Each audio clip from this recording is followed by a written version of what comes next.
Good morning, students. Good morning to all.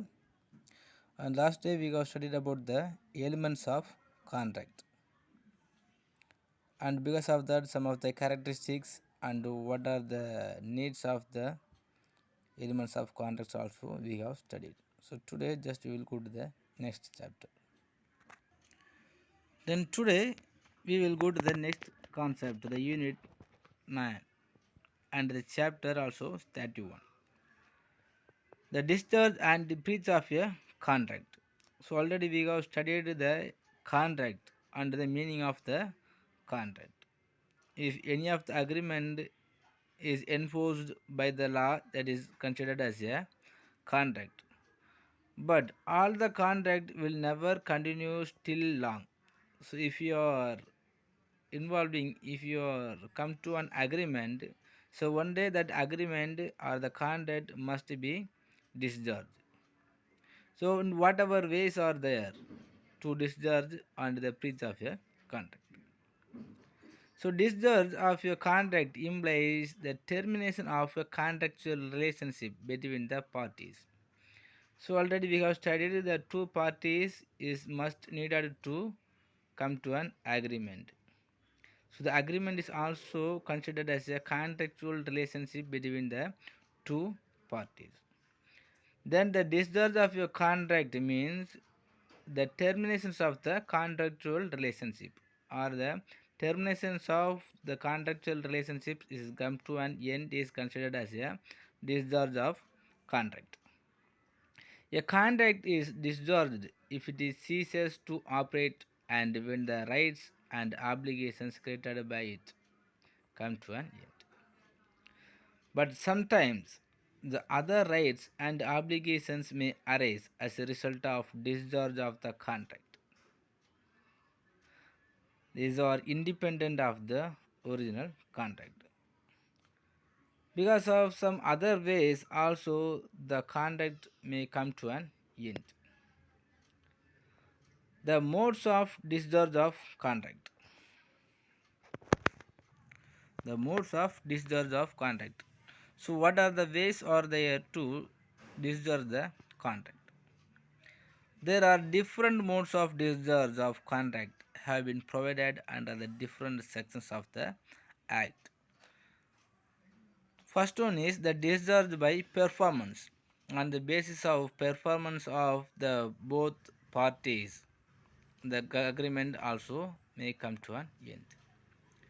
The performance implies carrying out the obligations of the contract. For example, if both of the parties, the A and B, the both of the parties also carried out their obligations of the contract, so it automatically come to an end.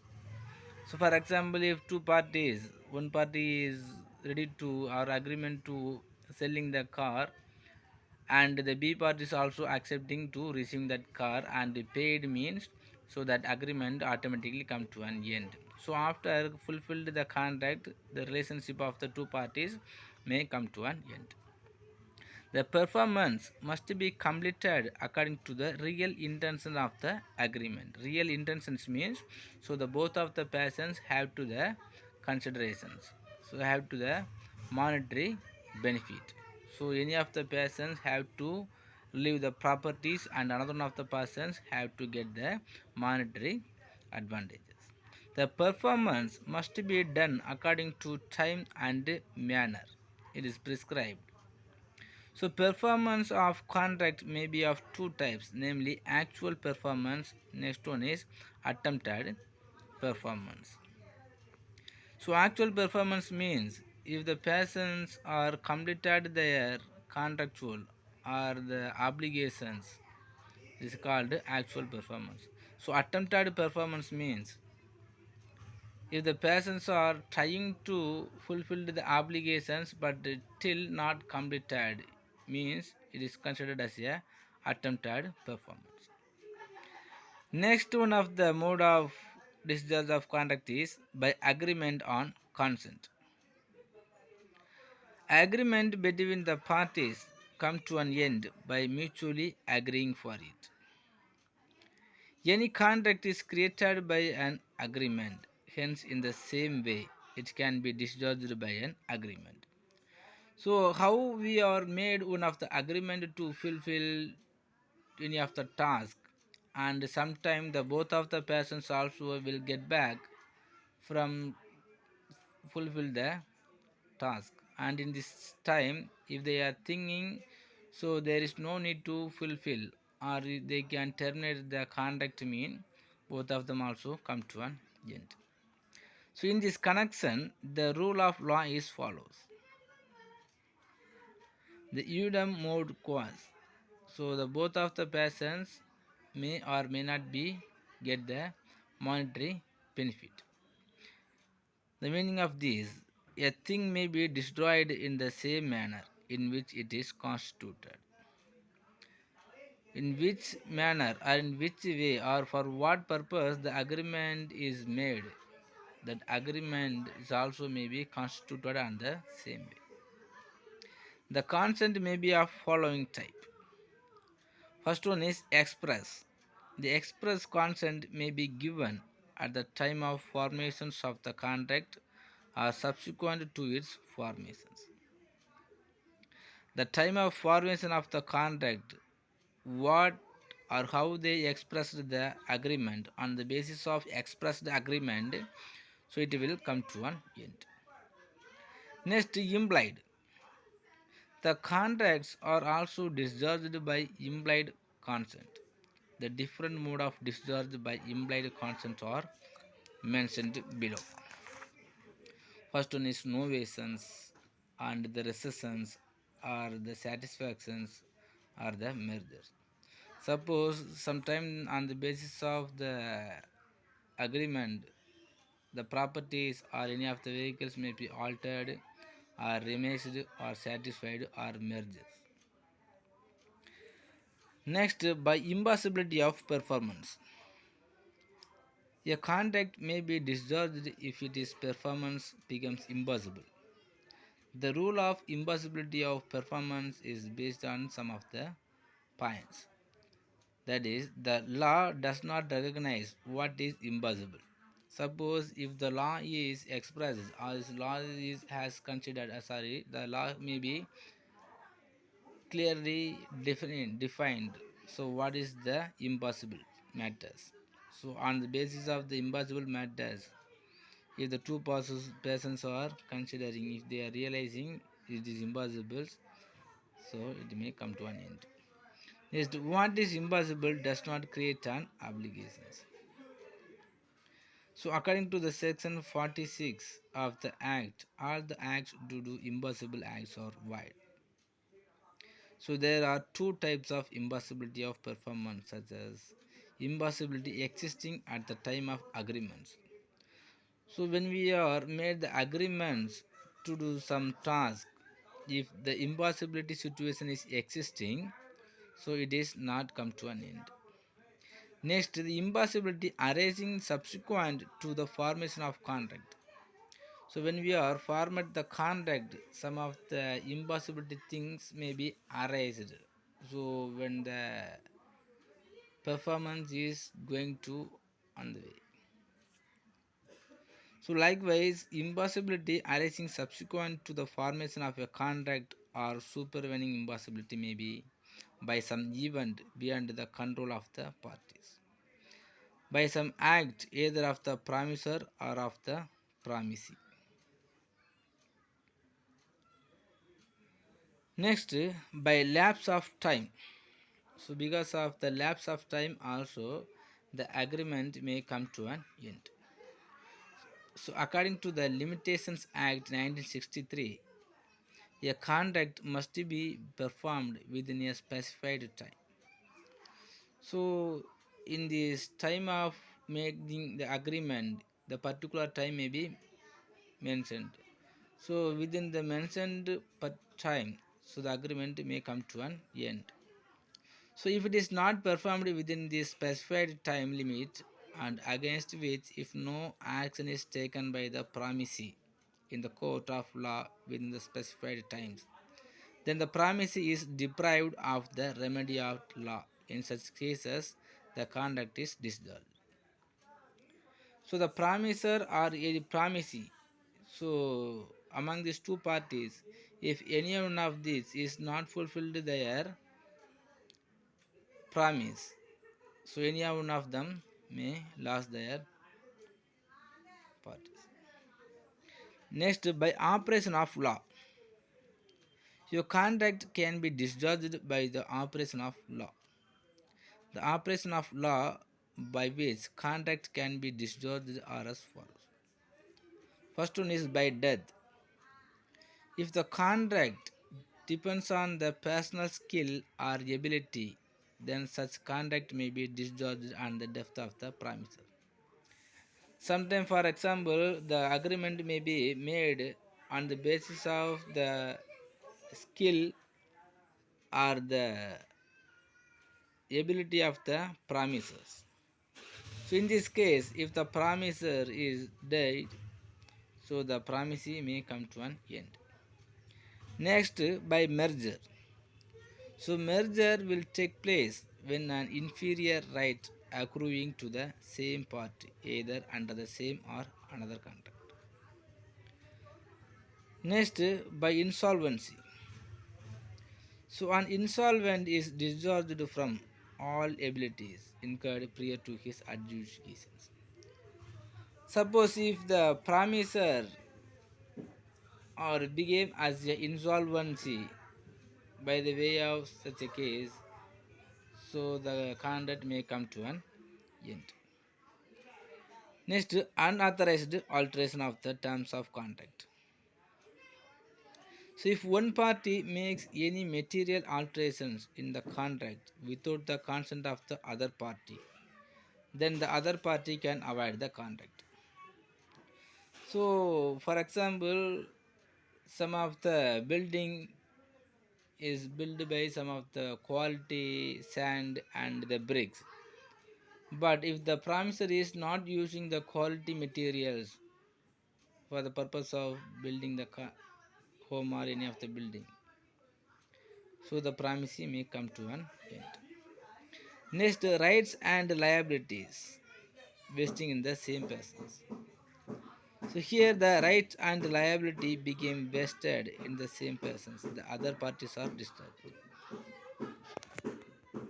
Next, remedies for breach of contract. The types of remedies. What are the types of there in this remedies means? There are various types of remedies for the injured parties listed as follows. First one is recession of a contract. In case of breach of contract by one party, then the other parties may rescind the contract, and thereby the party is absolved from his all obligations under the contract. For example, the A promises B to supply him a motor car on 1st January 2020, and the B promises to pay for the motor car on 1st January 2020. So N is absolved from paying its price. Next, claim for specific performance. So under these remedies, in some specific cases, if the damages are not the adequate remedy, then the court can direct the party in breach for the specific performance of the contract. In such case, the promise is carried out as per the terms and conditions of the contract. So generally, some of the following cases the court grants specified performance. So when the act agreed to be done in such the compensation in money for its non-performance is not sufficient. Suppose some of the compensations is made by the money form of money, and if it is not sufficient, so we can claim from the court. Next, when it is probable that compensation in money cannot be received for the non-performance of the act agreed to be done. Next, when there is no standard for ascertaining the actual damage caused by the non-performance of the act agreed to be. So when they are being like that, on the other hand, the court does not grant specific performance in their following cases. First one is the damages are an adequate remedy. The contract is not certain. The contract is inequitable to either party. The contract is of revocable nature. The contract may be a company ultra vires of its memorandum of association.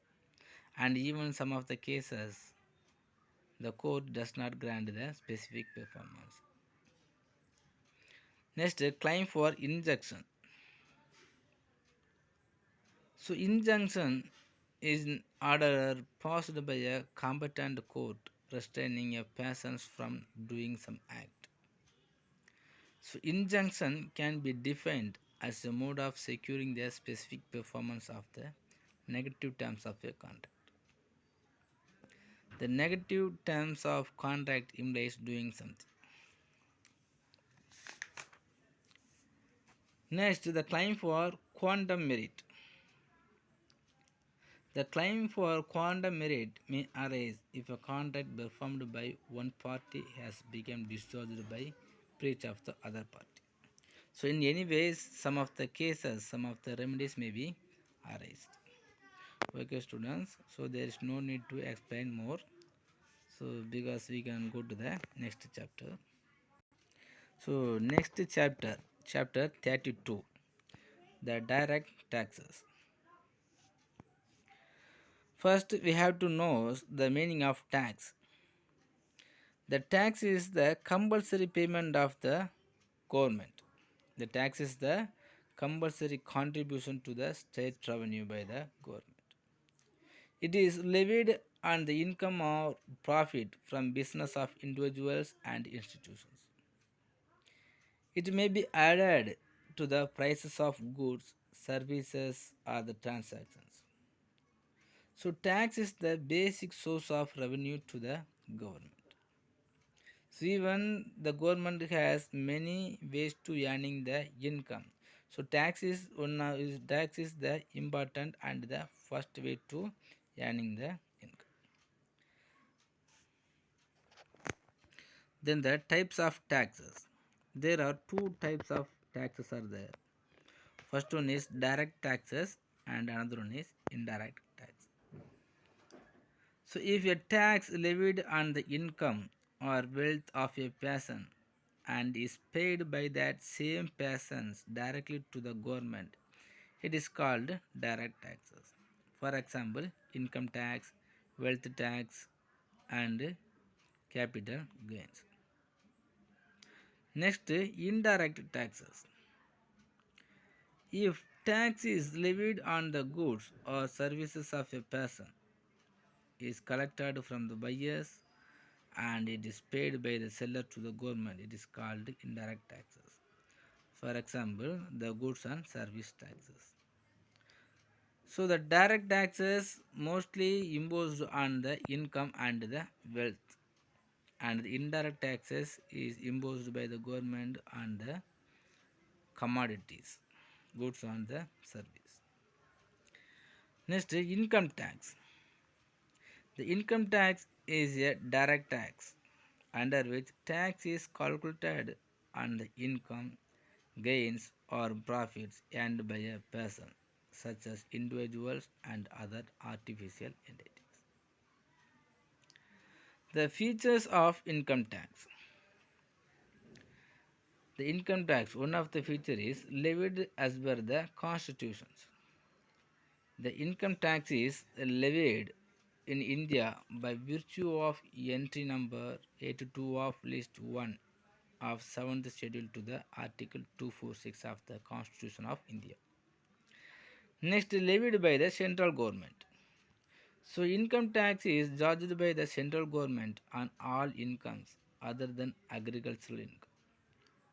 However, the power to charge income tax on agricultural income has been vested with the state government. Next, direct tax. So income tax is a direct tax.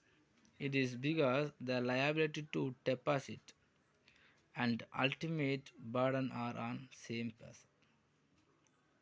The person earning income is liable to pay income tax out of his own pocket and cannot pass on the burden of tax to the another person. In this indirect taxes, so we can transferring the burden from one person to another one of the persons. For example, the goods and services is produced by the producers and sold by the seller. But who is paid to the tax to the government mean? So it is burned by the consumers. But in this direct taxes is not like that. The direct taxes is have to paid on the same persons. Next, annual tax. So income tax is an annual tax because it is the income of a particular year which is chargeable of tax. Next, tax on person. So it is a tax on income earned by a person. The term person has been defined under the Income Tax Act. It includes individual, Hindu undivided family, or firm, or maybe company. Next, tax on income. So it is a tax on income. The income tax is a tax on income. The Income Tax Act has defined the term income and it includes salary income, house property income, business professionals income, capital gains, and other source of income. Next, the administered by the central government.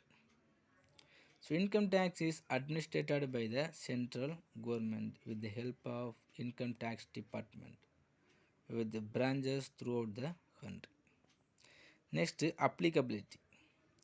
So income tax is applicable throughout India, including the state of Jammu and Kashmir. Okay, students, I think it's enough.